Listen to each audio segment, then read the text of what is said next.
All right, good day. Roger Martin here from Billings, Montana. This is from David Wilcox, and it's re-uploaded Ancient and Modern Prophecies Concerning Current Events. So very interesting. Zoroaster's history. I never heard about this group, but there was Greeks, prophets of the world's oldest revealed religion, lived in remote antiquity, sometimes around the dawn of Iranian Bronze Age, the 1800 to 1100 BCE. Wow. It's pretty close. It's one of the oldest. Zarathustra lived in remote antiquity sometime around the dawn of the Iranian Bronze Age, circa 1800 BC.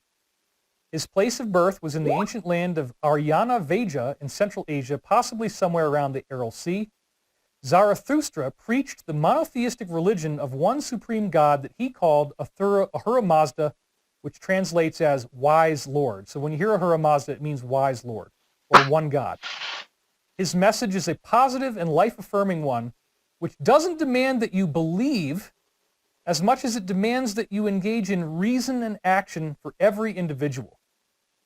His was not a prescriptive ethic based on obedience, fear, or love, but rather an ethic of personal responsibility. Isn't that nice?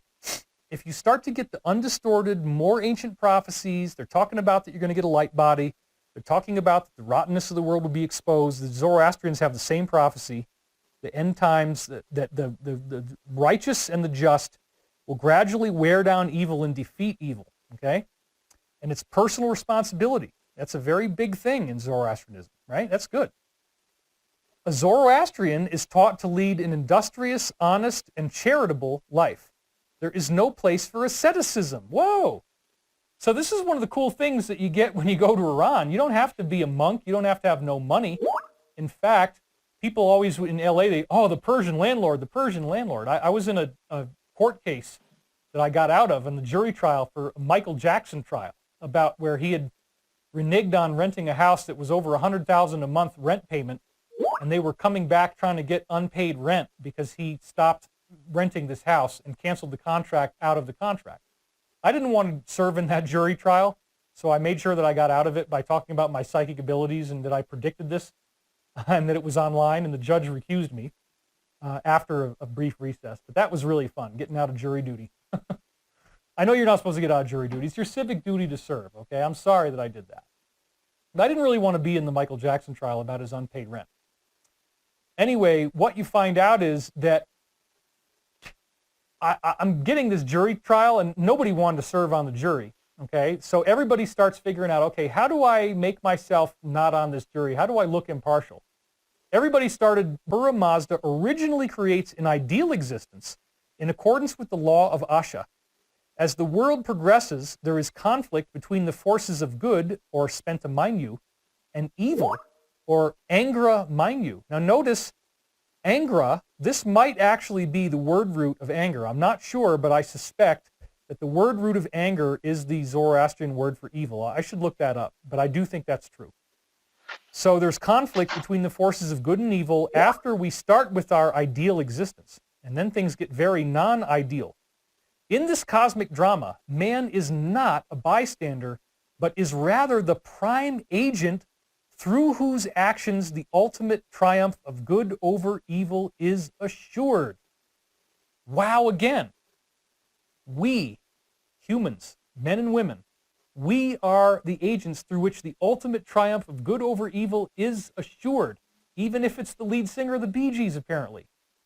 We're all stepping up. We're all doing our part. It is through us, through our diligent, dedicated effort, that the world is saved, and that's what triggers the solar flash, the real second coming of Christ.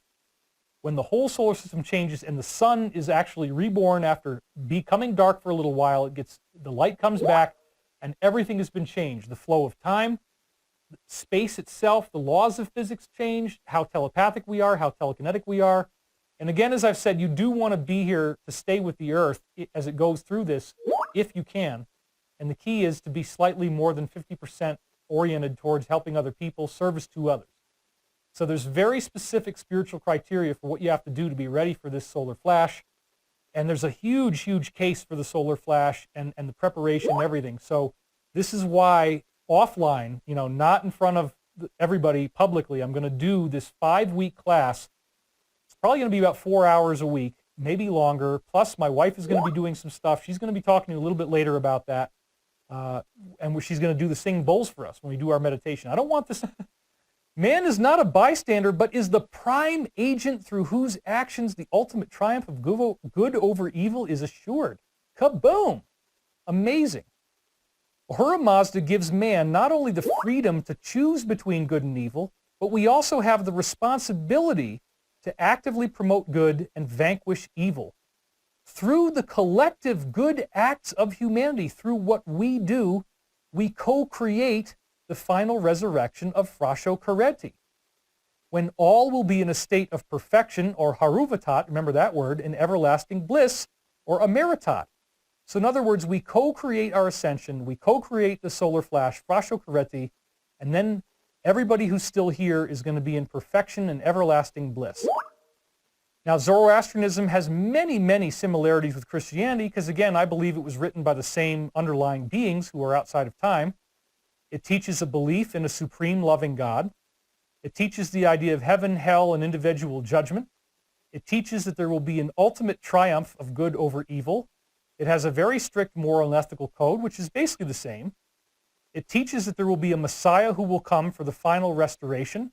And it teaches about resurrection, final judgment, and life everlasting. The words Satan, paradise, and Amen all derive from the Zoroastrians. Amazing. Now, I found this very cool link on the actual Frasho Kareti event, which is again part of this Eschaton. So He definitely has some interesting insights that I've never heard anyone else talk about. But I believe all light, all truth is in one eternal round, and I believe we are divine beings, and we're going to go through a journey which will help perfect us if we become right with that light and truth and obedient to it.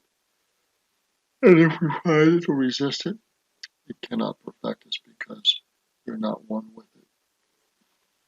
It's just that simple. There are things that need to be done to do this, and Christ has talked about those. And so we'll have latter and modern day prophets. Good day.